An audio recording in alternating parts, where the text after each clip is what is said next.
السلام عليكم ورحمة الله وبركاته. إن الحمد لله نحمده ونستعينه ونستغفره ونؤمن به ونتوكل عليه ونعوذ بالله من شرور أنفسنا ومن سيئات أعمالنا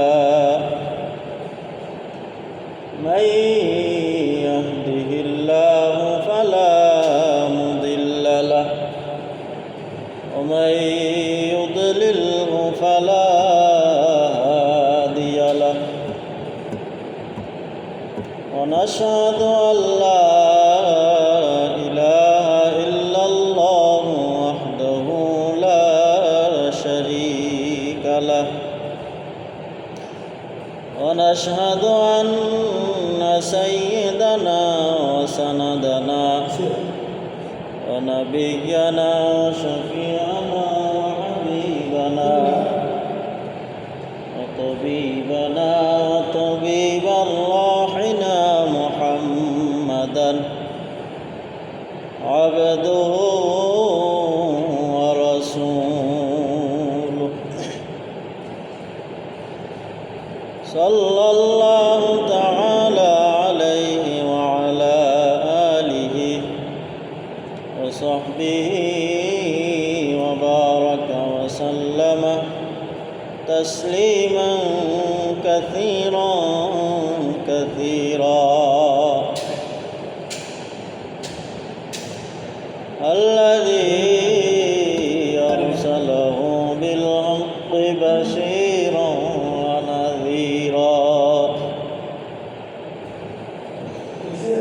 وداعيا إلى الله بإذنه وسراجا وقمرا منيرا. وقد قال الله تبارك وتعالى في كلامه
بسم الله الرحمن الرحيم.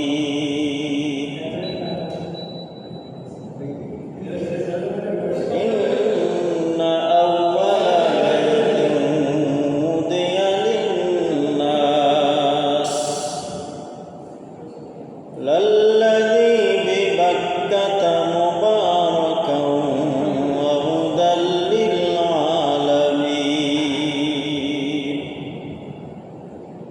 فيه آيات مقام إبراهيم ومن دخله كان آمنا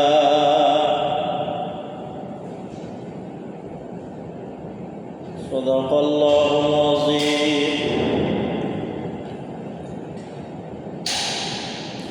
وقال سيد الأنام صلى الله عليه وسلم بني الإسلام على خمس شهادة أن لا إله إلا الله وإقام الصلاة وإيتاء الزكاة والحج وصوم رمضان متفق عليه.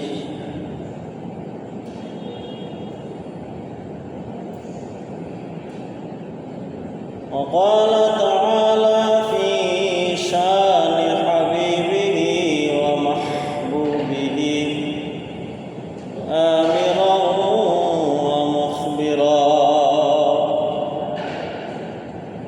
إن الله وملائكته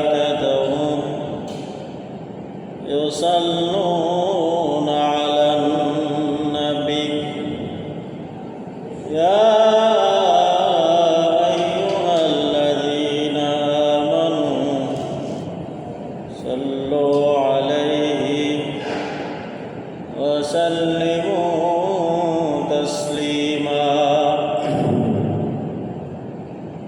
সকলে নবীর মহব্বতে দুরূদ প্রেরণ করুন।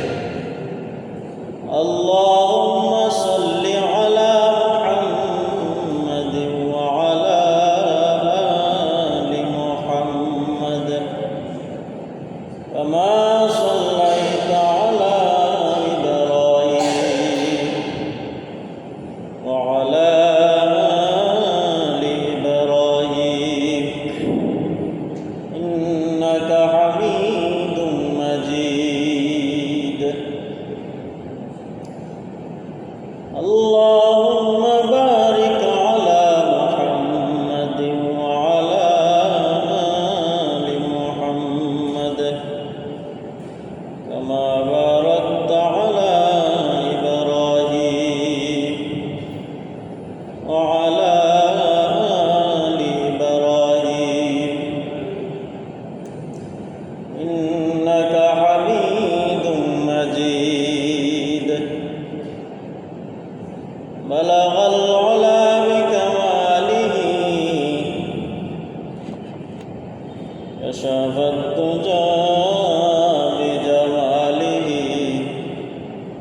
حسنت جميع خصاله صلوا عليه وآله أحسن منك لهم ترى قط عيني أجمل منك لم تلد النساء بلغ العلا بكماله كشف الدجى بجماله حسنت جميع خصاله صلوا عليه وآله. آمنت بالله سبحانك لا علم لنا إلا ما علمتنا إنك أنت العليم الحكيم. وسبحانك لا فهم لنا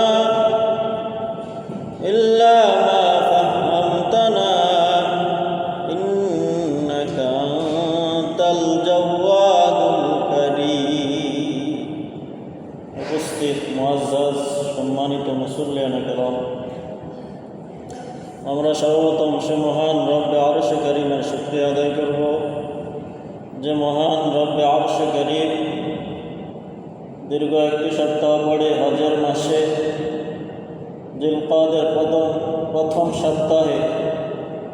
প্রথম জুমায় আমাদেরকে সর্বাগ্যে জুমার মসজিদে নিয়ে এসছেন। সেজন্য আল্লাহ সুবহানাহু ওয়া তাআলা শুকরিয়াকে আদায় করার লক্ষ্যে বিনয় অবনত হয়ে শ্রদ্ধাজনিত চিত্তে হৃদয়ের সবটুকুন আবেগ, অনুভূতি, ভালোবাসা, উচ্ছ্বাসকে উজাড় করে বলি আলহামদুলিল্লাহ। আল্লাহ সুবহানাহু ওয়া তাআলা অপার করুণা, স্নেহ, মায়া, ভালোবাসা, মহাব্বত আমাদের উপর হয়েছে বিদায় তাহার মহান করে মহান বিধান পালন করার জন্য সর্বাগ্যে নিয়ে এসছেন। আমাদের আলোচনা চলতেছিল আল্লাহ সুবহানাহু ওয়া তাআলার ফরজ বিধান, ইসলামের পঞ্চতম্ব, 5টা ভিত্তির অন্যতম একটা ভিত্তি হজ সম্পর্কে। ইসলামের গুরুত্ব, হজের গুরুত্ব সম্পর্কে আল্লাহ সুবহানাহু ওয়া তাআলার হাবিব বলেছেন, বুনিয়াল ইসলামু আলা খামসিন শাহাদাতি আল্লা ইলাহা ইল্লাল্লাহ। ইসলামের ভিত্তি বেনা 5টি জিনিসের উপর রাখা হয়েছে। শাহাদাতু আল্লা ইলাহা ইল্লাল্লাহ ওয়া আন্না মুহাম্মাদার রাসূলুল্লাহ। 1 নম্বর এই কথার উপর সাক্ষ্য দেওয়া আল্লাহ তাআলা আমাদের এক অদ্বিতীয় মাবুদ, স্রষ্টা। হযরত মুহাম্মদ সাল্লাল্লাহু আলাইহি ওয়াসাল্লাম আল্লাহ তাআলার প্রিয় রাসূল। ওয়া ইকামিস সালাত, 2 নম্বরে হচ্ছে নামাজ প্রতিষ্ঠা করা। ওয়া ইতাইজ যাকাত, 3 নম্বরে হচ্ছে যাকাত প্রদান করা। ওয়াল হজ্জি, 4 নম্বর স্তম্ভ হচ্ছে হজ করা। ওয়াসাউমি রমাদান, 5 নম্বরে হাদিসে বলা হয়েছে রমজানুল মুবারকের রোজা রাখা। তাহলে ইসলামের ভিত্তি বেনা 5টি জিনিসের উপর রাখা হয়েছে। এই 5টি আমল, 5টা ভিত্তি। কোনো কোনো আমল বদনী এবং আমালি।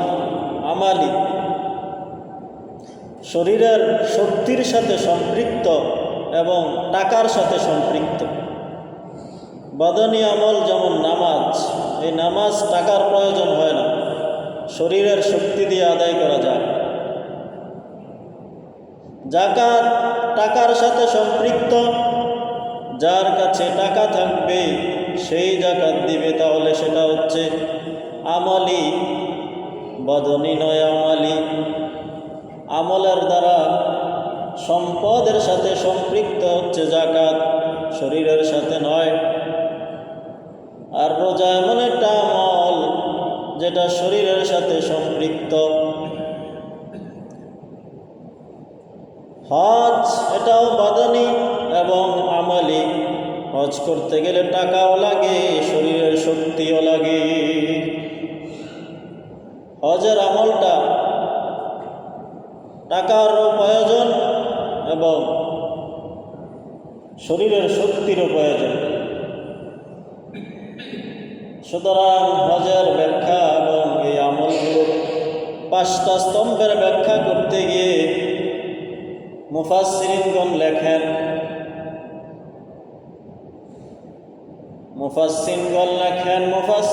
লেখেন যে ঈমান হচ্ছে মাকামে তাআরুফ। ঈমান হচ্ছে বান্দা এবং আল্লাহ তাআলার মধ্যে পরিচয়ের মাধ্যম হচ্ছে ঈমান।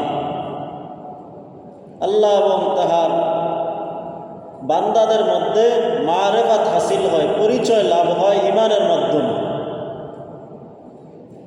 নামাজ হচ্ছে মাকামে তাআল্লুক, আল্লাহ এবং তার বান্দাদের সাথে নামাজের মাধ্যমে সম্পর্ক স্থাপন হয়। তাহলে নামাজ হচ্ছে মাকামে তাআল্লুক, সম্পর্ক স্থাপন হওয়া। আর যাকাত হচ্ছে মাকামে তাখাল্লুস, আল্লাহ এবং তার বান্দাদের মাঝে সম্পৃক্ততা, সুপ্রসন্ন হয়, স্বচ্ছ হয়, পরিষ্কার হয়। আল্লাহ এবং তার রাসূলের বান্দাদের মাঝে, আল্লাহ এবং তার বান্দাদের মাঝে সম্পর্কটা স্বচ্ছ হয়, মাকামে তাখাল্লুস, খালেস হয়, স্বচ্ছ হয়, সুন্দর হয়। আর রমজানুল মুবারকের রোজা হচ্ছে মাকামে তাকাররুব, আল্লাহ এবং তার বান্দাদের মাঝে সম্পর্ক ঘনীভূত হয়, নৈকট্যপূর্ণ হয়। তাকাররুব, নিকটবর্তী হয় রোজার মাধ্যমে। আল্লাহ এবং তার বান্দাদের মাঝে সম্পর্কটা হয় নিকটবর্তী, আন্তরিকতা, হৃদ্যতার, ভালোবাসার সম্পর্ক হয় রোজার মাধ্যমে।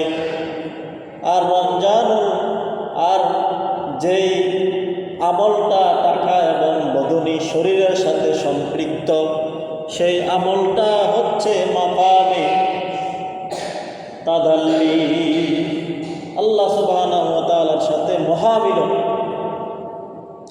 হজ হচ্ছে মাকামে তাদাল্লি, আল্লাহ এবং তার রাসূলের মাঝে মহামিলনের সম্পর্ক। মহামিলন হচ্ছে হজ, মহাসম্মিলন হচ্ছে হজ। সমগ্র বিশ্বের মানুষ একত্রিত হয় সেই বাইতুল্লাহর মাঝে। আর এমন কোনো সম্মেলন নেই যেখানে সমগ্র বিশ্বের মানুষ আনাচে কানাচ থেকে, প্রান্ত, দেশের প্রান্ত সীমা থেকে এক জায়গায় হয়, এমন সম্মেলন আর বিশ্বের মধ্যে দ্বিতীয়টা নাই। সেটাই হচ্ছে হজের সম্মেলন, মহামিলন। সুতরাং মুসলমান ভাইয়েরা আমার, এ হজ হচ্ছে 3 প্রকার। হজ্জে তাফরিদ বা ইফরাদ, হজ্জে তামাত্তু, হজ্জে কিরান। হজ 3 প্রকার। হজ্জে তাফরিদ, শুধু এহরাম বেঁধে শুধু হজ করার নাম হচ্ছে হজ্জে ইফরাদ বা তাফরিদ, শুধু হজ করা এহরাম বেঁধে। আর হজ্জে তামাত্তু হচ্ছে এহরাম বেঁধে প্রথমে উমরা করা, তারপরে এহরাম খুলে আরাম করে শান্তি পেয়ে কিছুদিন পরে নতুন করে এহরাম বেঁধে হজ করার নাম হচ্ছে তামাত্তু। তামাত্তু মানে উপভোগ করা, আরাম আয়েশ করা। প্রথমে এহরাম বেঁধে হজ উমরা করে, তারপরে এহরাম খুলে নিজস্ব পোশাক পরে আরাম করে, তারপরে আবার হজের উদ্দেশ্যে এহরাম বাঁধাকে হজ্জে তামাত্তু বলা হয়। 3 নম্বরে হচ্ছে কিরান। একই এহরামে প্রথমে হজ করা, সেই এহরাম না খুলে সেই এহরামের মাধ্যমে হজ করাকে বলা হয় হজ্জে কিরান। এই হজটাই আল্লাহ তাআলার হাবিব জীবনের সর্বশেষে, তাহার জীবনের শেষের দিকে তিনি একবারই হজ করেছেন। আল্লাহ তাআলার হাবিব হজ করেছেন হজ্জে কিরান। আর সেই হজের মধ্যেই আল্লাহ তাআলা কোরআনের শেষ আয়াত নাজিল করেছেন।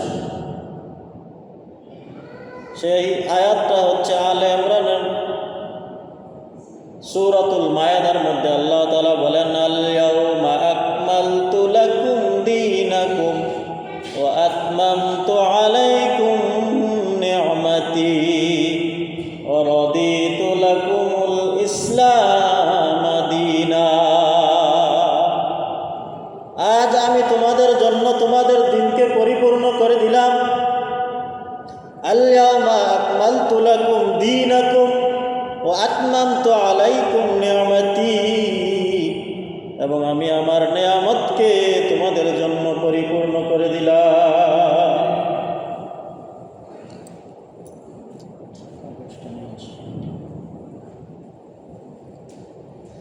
এবং আমার সকল নেয়ামত তোমাদের জন্য পরিপূর্ণ করে দিলাম।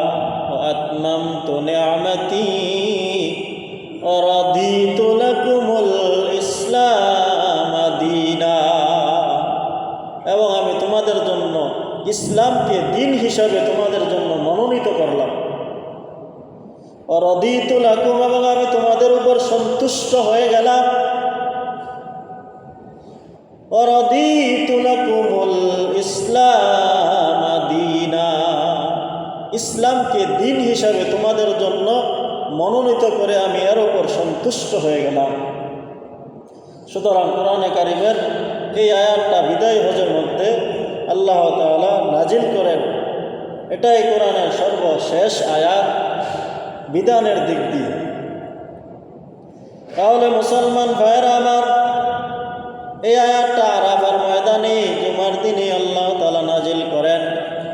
সুতরাং ওমর ফারুক রাদিয়াল্লাহু তাআলা আনহুকে ইহুদিরা বলেন, তোমাদের মধ্যে আল্লাহ তাআলা এমন একটা দিন রেখেছেন যেই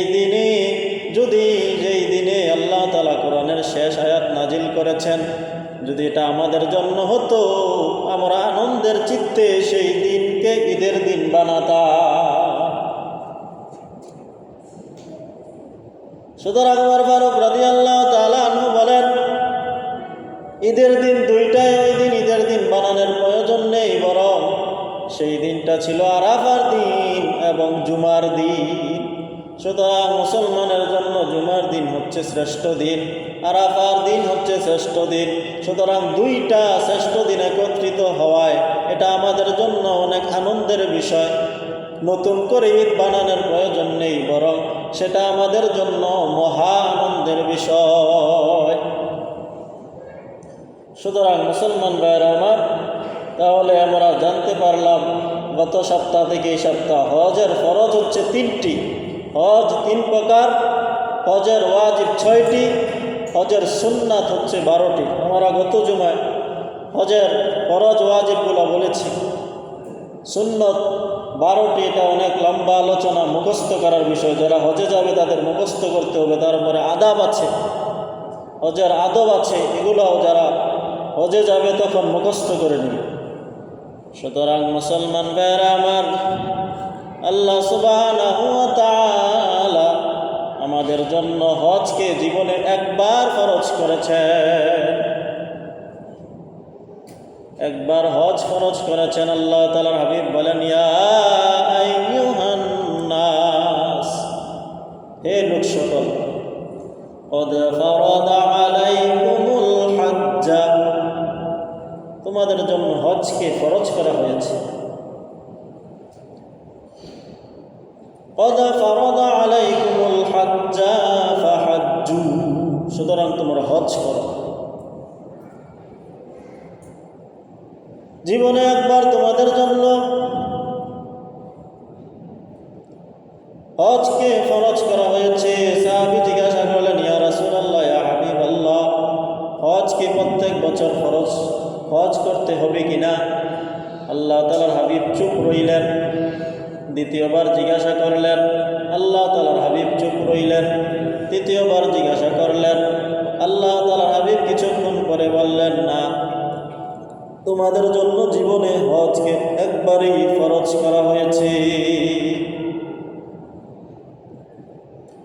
আল্লাহ তাআলার হাবিব বলেন, আমি যদি বলতাম হ্যাঁ প্রত্যেক বছরই তোমাদের জন্য হজ ফরজ, তাহলে আল্লাহ তাআলা সাথে সাথে তোমাদের জন্য প্রত্যেক বছরেই হজের ফরজটা বাধ্যতামূলক করে দিতে, যেটা তোমাদের জন্য কঠিন হয়ে যেত। তাহলে মুসলমান ভাইরা আমার, এই হজের জন্য আল্লাহ তাআলা পৃথিবী সৃষ্টি করার 2000 বছর পূর্বে আল্লাহ তাআলা তাহার প্রিয়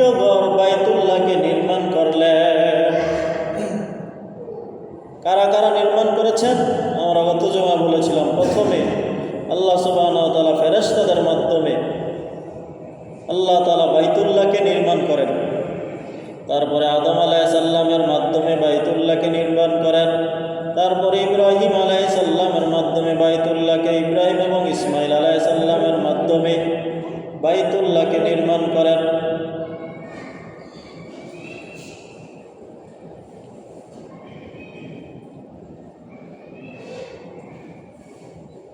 তারপরে আল্লাহ তাআলা এই ঘরকে নির্মাণ করেন আল্লাহ তাআলার প্রিয় হাবিব এবং কাবার চত্বরের আশেপাশের কুরাইশের বংশদের মাধ্যমে, কুরাইশ বংশের মাধ্যমে আল্লাহ তাআলা বাইতুল্লাহকে নির্মাণ করেন।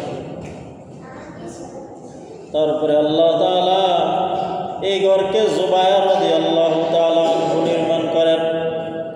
তারপরে হাজ্জাজ ইবনে ইউসুফ এই ঘরকে নির্মাণ করেন। আল্লাহ তাআলার হাবিব যখন বাইতুল্লাহ নির্মাণ করলেন তখন টাকার অভাবে, হালাল টাকার অভাবে আল্লাহ তাআলার হাবিব আয়েশা রাদিয়াল্লাহু তাআলা আনহাকে বললেন, হে আয়েশা, হালাল টাকার অভাবে হাতিমে কাবা অর্থাৎ 6 হাত জায়গা পরিমাণ জায়গা বাইতুল্লাহর মধ্যে সংশ্লিষ্ট ছিল, যেই জায়গার মধ্যে ইব্রাহিম আলাইহিসসালাম বাইতুল্লাহ নির্মাণ করেছিলেন। টাকার অভাবে, হালাল টাকার অভাবে 6 হাত জায়গাকে ছেড়ে দিয়েছেন, যেই 6 হাত জায়গাটা হচ্ছে হাতিমে কাবা। সুতরাং তখন জুবায়ের রাদিয়াল্লাহু তাআলা আনহু তিনি যখন নির্মাণ করেন তখন হাতিমে কাবা সহ নির্মাণ করেছিলেন। কিন্তু জুবায়ের রাদিয়াল্লাহু তাআলা আনহু পরে যখন হাজ্জাজ ইবনে ইউসুফ নির্মাণ করেন তিনি আবারও হাতিমে কাবাকে ছেড়ে দেন। হাজ্জাজ ইবনে ইউসুফের পরে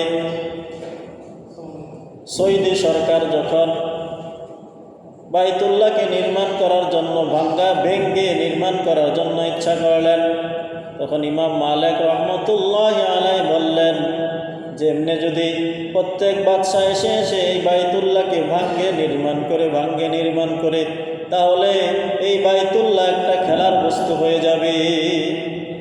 সুতরাং আর ভাঙ্গাভাঙ্গির প্রয়োজন নেই, যেভাবে আছে সেভাবেই থাকুক। এখন শুধু বৃদ্ধি করা হবে, বাইতুল্লাহর মূল জায়গা ঠিক থাকবে। সুতরাং এই হাতিমে কাবা বাইতুল্লাহ থেকে বাহিরে থাকার কারণে আরও ফায়দা হয়েছে, কেননা বাইতুল্লাহর মধ্যে সকলে ঢুকতে পারে না, হাতিমে কাবার মধ্যে ঢুকতে পারে, তাহলে হাতিমে কাবাটাও বাইতুল্লাহর অংশ। সুতরাং যারা হাতিমে কাবার মধ্যে যাইতে পারলো তাদেরও আর কোনো আফসোস থাকলো না। তাহলে মুসলমান ভাইয়েরা আমার, আল্লাহ তাআলা বলেন, ইন্না আউওয়ালা বাইতিন উদিয়া লিন্নাস, নিশ্চয় আল্লাহ তাআলা সর্বপ্রথম মানুষের জন্য বাক্কায় অবস্থিত বাইতুল্লাহকে নির্মাণ করলেন, বানালেন, উদিয়া বানালেন লিন্নাসি, মানুষের জন্য। কিসের জন্য? হজ করার জন্য। লাল্লাযী বিবাক্কাতা, যেটা বাক্কায় অবস্থিত। বাক্কার শাব্দিক অর্থ হচ্ছে ভিড় জমা, ভিড় করা। যেহেতু প্রত্যেক বছরই এই বাইতুল্লাহর মধ্যে ভিড় জমে, নির্দিষ্ট মাসে অনেক ভিড় হয়, এই জন্য এহাকে রাখা হয়েছে বাক্কা। 1 নম্বর অর্থ। 2 নম্বরে তাফসিরে মাজহারের মধ্যে এসছে এই বাক্কার 2 নম্বর অর্থ হচ্ছে গার মটকিয়ে দেওয়া, গার মটকিয়ে দেওয়া, ভেঙ্গে দেওয়া, নিস্তব্ধ করে দেওয়া, ধ্বংস করে দেওয়া। কেননা এই বাক্কাকে যেই ভাঙ্গার জন্য আসে, ধ্বংস করার জন্য আসে, আল্লাহ তাআলা ওই দুশমনদের গারকে মটকিয়ে দেয়। যেমন বাদশাহ আব্রাহাম এসেছিল, যেটা সূরাতুল ফিলের মধ্যে বিরাট ঘটনা এসেছে, আমরা সূরা ফিলের ব্যাখ্যার মধ্যে বলেছি। সুতরাং সেই ঘটনার বলার অবকাশ থাকে না। সুতরাং মুসলমান ভাইয়েরা আমার, তাহলে বাক্কার 1 নম্বর অর্থ হচ্ছে ভিড় জমা, অনেক লোকের সমাগম হওয়া। 2 নম্বর অর্থ হচ্ছে ঘর মটকিয়ে দেওয়া, যারা এই ঘরকে ভাঙার জন্য আসে, ধ্বংস করার জন্য আসে, আল্লাহ তাআলা তাদেরকেই মটকিয়ে দেন, ভেঙে দেন, ধ্বংস করে দেন। বাইতুল্লাহ এই শহরের নাম আগে ছিল বাক্কা, পরবর্তীতে এই শহরের নাম হয় মক্কা। মুবারাকান ওয়া হুদাল লিল আলামিন। সুতরাং এই বাইতুল্লাহ এটা বরকতপূর্ণ, প্রত্যেকটা আমলেই বরকত। এই জন্য আল্লাহ তাআলা বলেন, এই ঘরের আশপাশ, এই ঘরের আঙ্গিনা, এই শহর হচ্ছে বরকতপূর্ণ, মুবারাকান, বরকতপূর্ণ।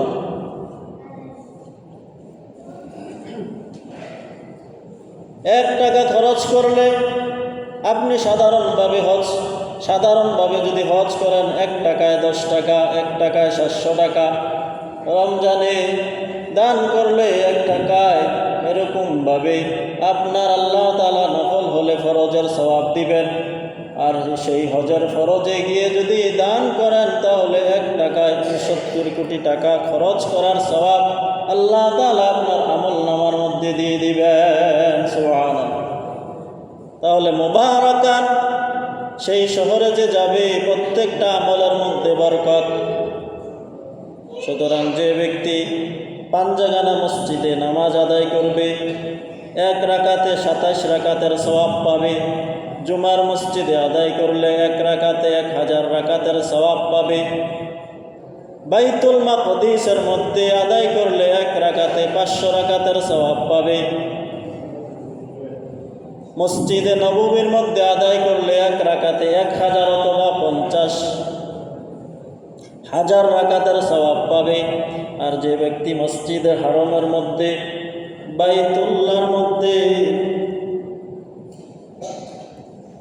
কাবার ঘরের মধ্যে, বাইতুল্লাহর মধ্যে আদায় করবে, সে 1 রাকাতে 1 লক্ষ রাকাত নামাজ আদায় করার সওয়াব পাবে। সুবহানাল্লাহ। এজন্য আল্লাহ তাআলা বলেন, এই ঘরটা হচ্ছে মুবারাকান, বরকতপূর্ণ ঘর। হুদাল লিল আলামিন। এবং এই বাইতুল্লাহ হচ্ছে বিশ্ববাসীর জন্য হেদায়েতকারী। এই বাইতুল্লাহ হচ্ছে হাদি, পথ প্রদর্শক। সুতরাং যে ব্যক্তি এই ঘরের হজ করবে, এই ঘর তাকে জান্নাতে নিয়ে যাবে। সুবহানাল্লাহ। হাদিসের মধ্যে এসেছে, আল্লাহ তাআলা 70,000 স্বর্ণের শিকল দিয়ে ফেরেশতাদেরকে বলবেন হাসরের মাঠে যে তোমরা বাইতুল্লাহকে হাসরের ময়দানে নিয়ে আসো। বাইতুল্লাহকে হাসরের ময়দানে নিয়ে আসো। যখন 70,000 শৃঙ্খল বাইতুল্লাহর মধ্যে লাগিয়ে টানা হবে, তখন বাইতুল্লাহ বসে যাবে। সে বলবে, না আমি যাব না। বাইতুল্লাহর জবান আল্লাহ তাআলা খুলে দিবেন। বাইতুল্লাহর জবান আল্লাহ সুবহানাহু ওয়া তাআলা খুলে দিবেন। বাইতুল্লাহ বলবে, না আমি যাব না। আল্লাহ তাআলা ফেরেশতাদেরকে বলবেন, ও আমার ফেরেশতারা, তারা কি চায়? আমার কাবা ঘর, আমার বাইতুল্লাহ কি চায়? তখন বাইতুল্লাহ বলবে, আল্লাহ আমার আশেপাশে যারা শায়িত আছে, হজ করতে এসে মৃত্যুবরণ করে এখানে তাদের দাফন করা হয়েছে, আমার আশেপাশে যারা শায়িত আছে তাদেরকে মুক্তি দেওয়া ছাড়া আমি এখান থেকে 1 বিন্দু পরিমাণও নড়ব না। তখন আল্লাহ তাআলা বলবেন, যাও তোমার আশেপাশে যারা শায়িত আছে তাদেরকে আমি মুক্তি করে দিলাম। তখন ফেরেশতারা বাইতুল্লাহকে টান দিবে। বাইতুল্লাহ তখনও বলবে, না আল্লাহ আমি যাব না। ফেরেশতারা বলবে, আল্লাহ তোমার বাইতুল্লাহ তো যেতে চাচ্ছে না। তখন বাইতুল্লাহকে আল্লাহ তাআলা বলবেন, কি ব্যাপার, তোমার কি অভিযোগ আছে, কি দরখাস্ত আছে, কি আবেদন আছে? তখন বাইতুল্লাহ বলবে, আল্লাহ আমার ঘর তাওয়াফ করার জন্য, আমার ঘরকে হজ করার জন্য যারা এসেছে তাদেরকে মাফ করার আগ পর্যন্ত আমি এখান থেকে নড়ব না। তাদের শান্তি, তাদের স্বস্তি, তাদের মুক্তি, তাদের জন্য নিরাপত্তার আইন যতক্ষণ পর্যন্ত না হবে, নিরাপত্তার বিধান যতক্ষণ পর্যন্ত না হবে, আমি কাবা এখান থেকে নড়ব না। আল্লাহ তাআলা বলবেন, যাও নিরাপত্তা দিয়ে দিলাম, যাও স্বস্তি দিয়ে দিলাম, তাদের জন্য জাহান্নাম হারাম করে দিলাম। তখন আল্লাহ তাআলা বাইতুল্লাহকে এরকমভাবে টান দিবে, বাইতুল্লাহ যাইতে চাইবে না। কেন যাইতে চাইবে না? বাইতুল্লাহকে জিজ্ঞাসা করলে বাইতুল্লাহ বলবে, আল্লাহ যাদের টাকা ছিল, সামর্থ্য ছিল, শক্তি ছিল, টাকা থাকার পরেও যারা আমার এই ঘরকে তাওয়াফ করার জন্য আসে নাই, তাদের জন্য জাহান্নামের যতক্ষণ পর্যন্ত ফায়সালা না হবে ততক্ষণ পর্যন্ত আমি কাবা এখান থেকে নড়ব না। আল্লাহ তাআলা বলবেন, যাও তোমার আবেদন মঞ্জুর করা হলো। তখন ফেরেশতারা বাইতুল্লাহকে নিয়ে, ওই কাবাকে নিয়ে হাসরের ময়দানে ছুটবে, আর আল্লাহ তাআলার হাবিব অগ্রে থাকবেন। সুতরাং মুসলমান ভাইরা আমার, এই জন্য আল্লাহ তাআলা বলেন, ওয়াহুদাল লিল আলামিন, এই বাইতুল্লাহ হচ্ছে বিশ্ববাসীর জন্য হাদি। আল্লাহ তাআলা বলেন, আল্লাহ তাআলার হাবিবকে রাহমাতাল লিল আলামিন, আমার হাবিব হচ্ছে বিশ্ববাসীর জন্য রহমত, আমার কাবা ঘর হচ্ছে বিশ্ববাসীর জন্য হাদি, হেদায়েতকারী, আর আমি আল্লাহ হচ্ছি রব্বুল আলামিন, আর আমি আল্লাহ হচ্ছি বিশ্ববাসীর জন্য প্রতিপালক। তাহলে মুসলমান ভাইয়েরা আমার, এই হজের কত ফজিলত, কত বরকত! এই কাবা ঘর হচ্ছে বিশ্ববাসীর জন্য মুবারাকান, কল্যাণকর, বরকতপূর্ণ। এবং 2 নম্বরে কি, হুদাল লিল আলামিন, বিশ্ববাসীর জন্য পথ প্রদর্শক। তাহলে মুসলমান ভাইরা আমার, এই ঘর হচ্ছে বিশ্ববাসীর জন্য পথ প্রদর্শক। যারা হজ করবে তারা নিজেদের জিম্মা থেকে আল্লাহ তাআলা নিজেদের যে জিম্মা, সেই জিম্মা তারা পরিপূর্ণ করে নিল। আর শিফা কিতাবের মধ্যে এসছে যে কোনো একজন লোককে অন্যায়ভাবে হত্যা করা হয়, হত্যা করে তাকে আগুনে জ্বালিয়ে দেওয়ার জন্য নির্দেশ দেওয়া হয়। আগুনে জ্বালিয়ে দেওয়ার জন্য নির্দেশ দেওয়া হয়। যখন তাকে অগ্নিকুণ্ডলী করে আগুনে জ্বালিয়ে দেওয়ার জন্য অগ্নিকুণ্ডলের মধ্যে ফেলা হলো, দেখা গেল তার একটা চুলও ওই আগুন পুড়াইতে পারে না। সুবহানাল্লাহ! ওই ব্যক্তির একটা চুলও আগুনে পুড়াইতে পারে না। কারণ কি? ওই আগুন তো যে কোনো মানুষকে দিলেই যা আগুনের মধ্যে সব পুড়িয়ে ফেলে, কিন্তু এই আগুন এই ব্যক্তিটাকে পোড়াতে পারছে না কেন? তখন ওই জমানার একজন মুহাদ্দিসকে ডেকে আনা হলো। মুহাদ্দিসকে ডেকে আনলে বলা হলো, আমরা তাকে আগুনে পুড়াইতে চাই, তার শরীর তো আগুনে পুড়ে না। তখন সেই মুহাদ্দিস বলল, দেখো, তাহার বাড়িতে খবর নিয়ে দেখো, সে মনে হয় 3 বার হজ করেছে, এই জন্য তার শরীর আগুনে পুড়ে না। সুতরাং তার বাড়িতে খবর নিয়ে দেখা গেল যে হ্যাঁ, ওই ব্যক্তিটাই 3 বার হজ করেছে। আর হাদিসের মধ্যে এসছে, যে ব্যক্তি প্রথমবার হজ করে সে তার জিম্মা আদায় করে নিল, যে ব্যক্তি দ্বিতীয়বার হজ করে সে আল্লাহ তাআলাকে কর্জ দিল, যে ব্যক্তি তৃতীয়বার হজ করে সে তার শরীরকে জাহান্নামের আগুন থেকে মুক্ত করে দিল। সুবহানাল্লাহ! যে ব্যক্তি তৃতীয়বার হজ করে তার জন্য জাহান্নামের আগুন হারাম হয়ে যায়। সুতরাং এই ব্যক্তিটা 3 বার হজ করণে এই ব্যক্তিটাকে আগুনে পোড়াইতে পারতেছে না। তাহলে মুসলমান ভাইরা আমার, এই জন্য আল্লাহ তাআলা বলেন হুদাল্লিল আলামিন। এই বাইতুল্লাহ হচ্ছে বিশ্ববাসীর জন্য হাদি, পথ প্রদর্শক। সে সঠিক পথ দেখায়, গন্তব্যে পৌঁছিয়ে দেয়। আর এই বাইতুল্লাহর সঠিক পথ হচ্ছে আপনাকে আমাকে জান্নাতি করে দেওয়া। হুদানের 2 অর্থ। 1 নম্বরে হচ্ছে ইরাতুত তরিক, 2 নম্বরে হচ্ছে ইসালু ইলাল মাতলুব।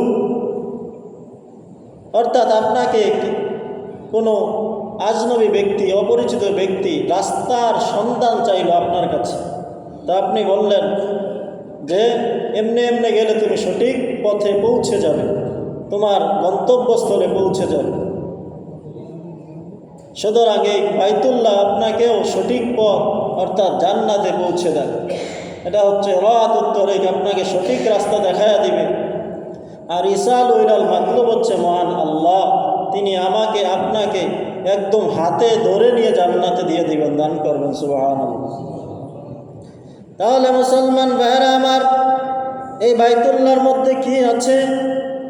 তারপরে আল্লাহ তাআলা বলেন ফিহি আয়াতুম বাইয়িনাতুম মাকামু ইব্রাহিম। এখানে আল্লাহ তাআলার অনেক নিদর্শন আছে। অনেক নিদর্শনের মধ্যে একটা নিদর্শন হচ্ছে মাকামে ইব্রাহিম, যেই পাথরটা জান্নাত থেকে আল্লাহ তাআলা পাঠিয়েছেন। ওই পাথরটার উপর দাঁড়িয়ে ইব্রাহিম আলাইহিস সালাম বাইতুল্লাহকে নির্মাণ করেছেন। যখন ওই পাথরটার মধ্যে দাঁড়িয়ে কাজ করতেন, উপরে ওঠার প্রয়োজন হইত, কিন্তু ওই পাথরে দাঁড়িয়ে উপর পর্যন্ত, ছাদ পর্যন্ত লাগল পাওয়া সম্ভব নয়। তখন ওই পাথরটা আস্তে আস্তে উপরের দিকে উঠে যেত। যখন উপরে ওঠার প্রয়োজন হইত, ওই পাথরটা লিফটের মতো উপরের দিকে উঠে যেত, আবার নিচে প্রয়োজন নিচে যেত। এটা হচ্ছে আল্লাহ তাআলার কুদরতের নিদর্শন। সুতরাং এই বাইতুল্লাহর মধ্যে রয়েছে ফিহি আয়াতুম বাইয়িনাতুম মাকামু ইব্রাহিম। আল্লাহ তাআলার খলিল ইব্রাহিম আলাইহিস সালাম এই পাথরের উপর দাঁড়িয়ে যে কাজ করেছেন, সেই ছাপ ছিল। এরকমভাবে হাজিরা ধরতে ধরতে ধরতে ধরতে সেই ছাপ এখন আর নেই। সেখানে মাকামে ইব্রাহিমের কাছে 2 রাকাত নামাজ পড়া হাজিদের জন্য জরুরি। সেই জায়গাটাকে একটা মুসল্লা বানিয়ে দিলেন, নামাজের জায়গা বানিয়ে দিলেন। ফিহি আয়াতুম বাইয়িনাতুম মাকামু ইব্রাহিম। তারপরে 2 নম্বর নিদর্শন হচ্ছে ওমান দাখালাহু কানা আমিনা। যে বাইতুল্লাহর মধ্যে, বাইতুল্লাহর আঙ্গিনায় প্রবেশ করলো, সে নিজেকে নিরাপদ করে নিল, সে নিরাপদ হয়ে গেল। সুতরাং ওই বাইতুল্লাহর উপর দিয়ে যদি কোনো পাখি এরকমভাবে যায়, বাইতুল্লাহর মধ্যে ঢুকে যায়, তাহলে সে নিরাপদ। কোনো চোর ডাকাত নাস্তিক মুরতাদও যদি ওই বাইতুল্লাহর মধ্যে নিজের জান বাঁচানোর জন্য সে বাইতুল্লাহর মধ্যে ঢুকে যায়, তাহলে সেও নিরাপদ। এমনিভাবে কোনো জন্তু, হিংস্র প্রাণী যদি কাউকে শিকার করার জন্য দৌড়াতে থাকে, তাহলে ওই হিংস্র জন্তুটা যাকে ঘায়েল করার জন্য দৌড়াচ্ছে, সেই পাখিটা যদি, সেই এরকমভাবে শিকারীটা যদি বাইতুল্লাহর মধ্যে প্রবেশ করে, ওই হিংস্র জন্তু আর বাইতুল্লাহর মধ্যে আসে না শিকার করার জন্য। তাহলে কত আল্লাহ তাআলার কত বড় কুদরতের নিদর্শন, যে হিংস্র পশু শিকার করার জন্য বাইতুল্লাহর দিকে দাওয়া করলো। যখন ওই পাখিটা এরকমভাবে যাকে শিকার করার জন্য দৌড়ালো, সে যদি বাইতুল্লাহর মধ্যে ঢুকে যায়, তাহলে সে আর ওই বাইতুল্লাহর মধ্যে শিকারের জন্য আসে না, ফিরে যায়। ওমান দাখালাহু কানা আমিনা। সুতরাং এই ঘরের মধ্যে যেই প্রবেশ করবে সে নিরাপদ হয়ে যাবে। সুতরাং কোনো কাতেল কতলকারী ব্যক্তি যদি কতল করে সেই ঘরে ঢুকে যায় তাহলেও সেই ঘরে গিয়ে তাকে হত্যা করা জায়েজ নেই। ইমাম আবু হানিফা রাহমাতুল্লাহ আলাইহি বলেন তাহলে কি করা হবে? ওই বাইতুল্লাহর মধ্যে সে যদি ঢুকে যায়, বাইতুল্লাহর মধ্যে তো হত্যা করা যাবে না, তাহলে ওই বাইতুল্লাহর মধ্যে তাহার খাবারের পানীয় বন্ধ করে দেওয়া হবে। খাবার পানীয় বন্ধ করে দিতে হবে। খাবার পানীয় যখন বন্ধ করে দেওয়া হবে তখন সে খাবার পানীয়ের জন্য যখন বের হবে তখনই তাকে হত্যা করা হবে। হত্যার পরিবর্তে হত্যা করতে হবে। ওয়ালিল্লাহি আলান নাসি হিজ্জুল বাইতি মান ইসতাতা ইলাইহি সাবিলা। সুতরাং আল্লাহ তাআলার জন্য মানুষের উপর হজ করাকে আল্লাহ তাআলা ফরজ করে দিয়েছেন। হিজ্জুল বাইতি, বাইতুল্লাহর হজ করাকে ফরজ করে দিয়েছেন। মান ইসতাতা, যে সক্ষমতা রাখে, শক্তি রাখে, ইলাইহি, তাহার দিকে, সাবিলা, যাওয়ার জন্য, সেই পথ অবলম্বন করার জন্য, যাওয়ার জন্য যে শক্তি রাখে তার উপর হজ করা আল্লাহ তাআলা ফরজ করে দিয়েছেন। ওমা কাফারা ফাইন্নাল্লাহা গনিয়্যুন আনিল আলামিন। আর যে বা যারা এই ঘরের হজ করাকে অস্বীকার করবে, ওমান কাফারা, যে ব্যক্তি অস্বীকার করবে, ফাইন্নাল্লাহ, নিশ্চয় আল্লাহ তাআলা, গনিয়্যুন আনিল আলামিন, বিশ্ববাসীর থেকে বেনিয়াজ, অমুখাপেক্ষী। সুতরাং যারা অস্বীকার করবে তারা কাফের হয়ে যাবে। কারো টাকা আছে, বখিলামির জন্য যাইতে পারে নাই, কিন্তু হজের সফরকে অস্বীকার করে না, সে কাফের হবে না। কিন্তু আল্লাহ তাআলার হাবিব বলেন, যে ব্যক্তি হজের সমর্থ থাকার পরেও সে হজ করল না, সুতরাং সে ইহুদি হয়ে মারা যাক অথবা খ্রিস্টান হয়ে মারা যাক, সেই বিষয়ে আমার কোনো পরোয়া নেই। সেই বিষয়ে, সেই উম্মতের ব্যাপারে আমার কোনো কিছু নেই। সুতরাং হজের ফজিলত সম্পর্কে আল্লাহ তাআলার হাবিব বলেন, মান হাজ্জা লিল্লাহ ফালাম ইয়ারফুস ওয়ালাম ইয়াফসুক রাজাকা ইয়াউমিন ওয়ালাদাতহু উম্মুহু।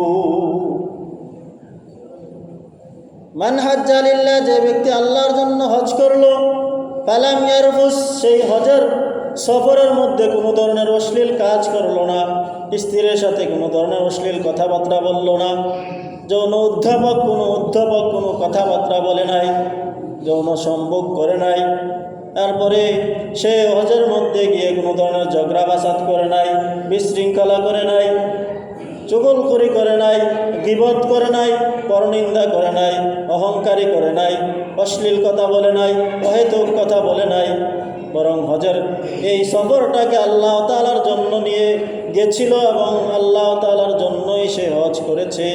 সুতরাং সেই ব্যক্তিটা এমন হবে যে মনে হয় যে তাকে মা এখন ভূমিষ্ঠ করেছে। সুবহানাল্লাহ।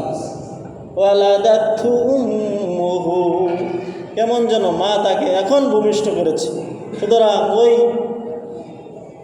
নিষ্পাপ ভূমিষ্ঠ শিশুর যেমন কোনো গুনাহ নেই, ওই ব্যক্তিটারও কোনো গুনাহ থাকবে না। সুতরাং মুসলমান ভাইয়েরা আমার, এই জন্য যাদের উপর হজ ফরজ হয়ে যায়, যেই বছর ফরজ হয় সেই বছরেই হজ করতে হবে, বাধ্যতামূলক সেই বছরেই হজ করতে হবে, সেই বছরই হজ করতে হবে। আপনি যদি মনে করেন যে না আমি সামনের বছর করব, তাহলে আপনার সামনের বছর যদি টাকা শেষ হয়ে যায় তাহলে ফরজ আপনার বাকি থেকে থাকবে। সুতরাং হজের ফরজের জন্য আপনি এই ধরনের কথাবার্তা বলতে পারবেন না যে আমার ছেলেটাকে বিয়ে দিয়ে নেই, আমার মেয়েটাকে বিয়ে দিয়ে নেই। না, আপনার হজের টাকা হয়ে গেছে, ছেলের আর মেয়ের বিবাহের জন্য আপনার হজকে পিছানোর কোনো সুযোগ নেই। সুতরাং আল্লাহ তাআলার খলিল ইব্রাহিম আলাইহিস সালাম যখন বাইতুল্লাহকে নির্মাণ করলেন, তখন আল্লাহ তাআলার খলিল ইব্রাহিম আলাইহিস সালামকে আল্লাহ তাআলা বলেন, ওয়াআদ্দিন ফিন নাসি বিল হজ্জি ইয়াতুকা রিজালাও ওয়া আলা কুল্লি দামিরিন ইয়াতিনা মিন কুল্লি ফাজ্জিন আমিক। ওয়াযিন ফিন নাস, ইব্রাহিম তুমি মানুষের জন্য হজের এলান করো। ওয়াযিন ফিন নাস, ইব্রাহিম তুমি মানুষের জন্য হজের ঘোষণা করো। তখন ইব্রাহিম আলাইহিস সালাম বললেন, আল্লাহ, এই মরুভূমির মধ্যে আমার ঘোষণা কে শুনবে? তখন আল্লাহ তাআলা বললেন, তোমার উপর দায়িত্ব হচ্ছে আলাইনাল আযান, তোমার উপর দায়িত্ব হচ্ছে ঘোষণা করা, আর আমার দায়িত্ব হচ্ছে আলাইনাল ইবলাগ, আর আমার দায়িত্ব হচ্ছে পৌঁছিয়ে দেওয়া। সুতরাং মুফাসসিরিনে কেরাম বলেন, সেই ঘোষণার পরে যারা লাব্বাইক বলেছিল, লাব্বাইক আল্লাহুম্মা লাব্বাইক লা শারীকা লাকা লাব্বাইক ইন্নাল হামদা ওয়ান নি'মাতা লাকা ওয়াল মুলক লা শারীকা লাকা লাক। যখন এই লাব্বাইক উপস্থিত আমরা বলেছিল, কেউ মায়ের পেটে ছিল সেও লাব্বাইক বলেছে, কেউ আলমে আরওয়ার মধ্যে ছিল, রূহের জগতের মধ্যে ছিল, সেও লাব্বাইক বলেছে। একবার লাব্বাইক বলে থাকলে সে জীবনে একবার হজ করবে, দুইবার লাব্বাইক বলে থাকলে দুইবার হজ করবে, তিনবার লাব্বাইক বলে থাকলে তিনবার হজ করবে। সুতরাং ওই সময়ে যারা লাব্বাইক বলেছিল তারাই আল্লাহ তাআলার ঘরের হজ করবে। সুতরাং আল্লাহ তাআলা বলেন, ওয়াযিন ফিন নাস বিল হজ্জি ইয়াতুকা রিজালাও ওয়া আলা কুল্লি দামিরিন ইয়াতিনা মিন কুল্লি ফাজ্জিন আমিক। হে ইব্রাহিম তুমি হজের ঘোষণা দিয়ে দাও, যারা দূর দূরান্ত থেকে পায়ে হেঁটে আসবে, ক্ষীণকায় উটের উপর আরোহণ করে আসবে, তাদের গুনাহগুলোকে আমি আল্লাহ তাআলা সওয়াব দ্বারা রূপান্তরিত করে দিব। সুবহানাল্লাহ। সুতরাং যারা এই বাইতুল্লাহর গুরুত্ব, বাইতুল্লাহর তাৎপর্য জানে, তারা ওই বাইতুল্লাহ থেকে বিন্দু পরিমাণ সময়ের জন্য বাইতুল্লাহ থেকে তারা একটু দূরে যায় না। কিতাবের মধ্যে এসছে, একজন মহিলা পেটের ক্ষুধায় সে জমিনের মধ্যে পড়ে আছে। এরকমভাবে যখন ওই হাজি বুঝতে পারলো, তখন সে তার খাবারের পাত্র থেকে ওই মহিলাটাকে দেওয়ার জন্য গেলেন, যে ওই মহিলাটাকে আটা দ্বারা রুটি বানিয়ে দিবেন। যখন পাত্র খুললেন তাকে দিবে, সে বুঝতে পারলো, তখন সে বলল, রুটি বানানোর প্রয়োজন নয়, তুমি আমাকে আটা দাও। সে আটা নিল, পানিতে গুলে, ওই আটা সাথে সাথে পানিতে গুলে সে খেয়ে ফেললেন, গুলিয়ে নিলেন, গুলে খেয়ে ফেললেন। আটার প্রয়োজন সে রাখলেন না। অর্থাৎ এখান থেকে বোঝা গেল যে তুমি এত ক্ষুধার্ত অবস্থায় তুমি মদিনা মক্কা থেকে ধরো না কেন? তখন সে জবাব দিল, দেখো, আমি যদি এখান থেকে চলে যাই তাহলে এই বাইতুল্লাহ না দেখে আমি থাকতে পারবো না, এই জন্য আমি এখান থেকে নড়ি না। সুবহানাল্লাহ। এমনিভাবে ওই হাজিদের সাথে একটা শিশুর সম্পর্ক হলো। ওই শিশুটাকে এরকমভাবে তারা ওই সফরের মধ্যে খাবার দিলেন। যখন এসে পড়বেন তখন সেই শিশুটাকে বলল, তুমি কি আমাদের সাথে যাবে নাকি? তখন সেই শিশুটা বলল, হ্যাঁ যাব। তবে তোমাদের দেশে কি কি আছে? যে আমাদের দেশে এই আছে, এই আছে। সুতরাং সে বলল, তোমাদের দেশে কি এই বাইতুল্লাহ আছে নাকি? তখন ওই হাজিরা বলল যে না, আমাদের দেশে এই বাইতুল্লাহ নাই। তখন সেই শিশু বলল, এই বাইতুল্লাহ যদি না থাকে তাহলে আমি তোমাদের দেশে যাব না। এই বাইতুল্লাহ ছেড়ে আমি বিন্দু পরিমাণ সময়ের জন্য কোথাও যাব না। সুতরাং যারা এই আল্লাহ তাআলার বাইতুল্লাহ, আল্লাহ তাআলার ঘরের দয়া মায়া বুঝতে পেরেছেন, তারাই জানেন যে এই বাইতুল্লাহর কত মূল্য তাদের অন্তরের মধ্যে গেঁথে আছে। আল্লাহ তাআলা আমাদের সকলকে এই বাইতুল্লাহর মূল্য আমাদের অন্তরে ফিট করে দিন। সকলে বলে আমিন। ওমা আলাইনা ইল্লাল বালাগ। মুসলমান ভাইয়েরা, আমাদের মসজিদের কাজটা অসম্পূর্ণ হয়ে আছে। মসজিদের ফান্ড একেবারে শেষের দিকে, একদম শেষের দিকে। এই জন্য মসজিদের ফান্ডটা যেন সমৃদ্ধ হয়, আপনারা প্রত্যেক জুমায় দান করে থাকেন। সুতরাং আজকের জুমায় আল্লাহ কোন বান্দা আছেন যে 1000 টাকা 500 টাকা দান করবেন, যাতে করে আল্লাহ তাআলার ঘরের কাজ চালু হয়ে যায়, সেই লক্ষ্যে আজকের জুমায় সর্বজ্ঞে কে আছেন? ও আমার মুসলমান ভাইয়েরা, যখন আমাদের জন্য মৃত্যুর ফেরেশতা এসে যাবে, তখন ফেরেশতাকে যদি আমরা বলি, ও ফেরেশতা, তুমি আমার রূহটা কোথায় নিয়ে যাবে? তখন ফেরেশতা বলবে, তোমার আমল যেখানে আছে। আলহামদুলিল্লাহ, আল্লাহ তাআলার এক বান্দা নাম ছাড়া 300 টাকা দান করলেন। সকলে বলে আমিন। আল্লাহ সুবহানাহু ওয়া তাআলা তাহার এই দানকে কবুল আর মঞ্জুর করে নাও। এই দানের খবর শোনার মদিনায় পৌঁছিয়ে দাও। মুসলমান ভাইয়েরা আমার, যখন মালাকুল মাউত রূহ কবজা করার জন্য আসবে, তখন ফেরেশতাকে যদি আমরা জিজ্ঞাসা করি, ও ফেরেশতা মালাকুল মাউত, তুমি আমার রূহটাকে কোথায় নিয়ে যাবে? তখন ফেরেশতা বলবে, তোমার আমল যেখানে আছে তোমার রূহটাকে সেখানেই নিয়ে যাও। তাহলে আমাদের আমল যদি ভালো হয়, আমাদের রূহটাকে নিয়ে যাওয়া হবে ইল্লিনে।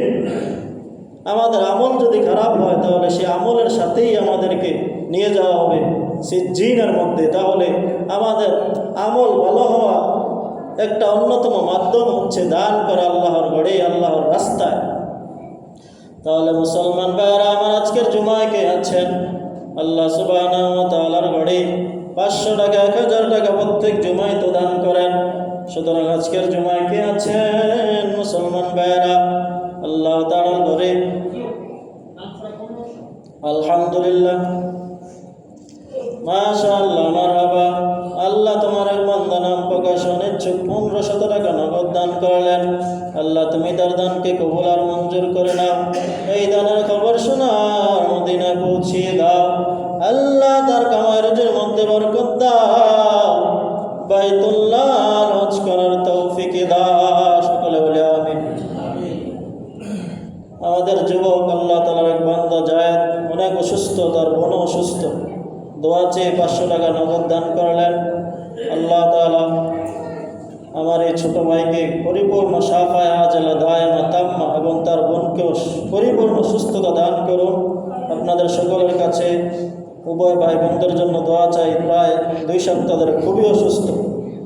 আল্লাহ তাআলা যেন উভয় ভাই বোনকে পরিপূর্ণ সুস্থতা দান করেন। সকলে বলে আমিন। তারপরে কে আছেন ভাইয়েরা? কাজটা একেবারে বন্ধ হয়ে আছে। কে আছেন আল্লাহ তাআলার ঘরে দান করার জন্য?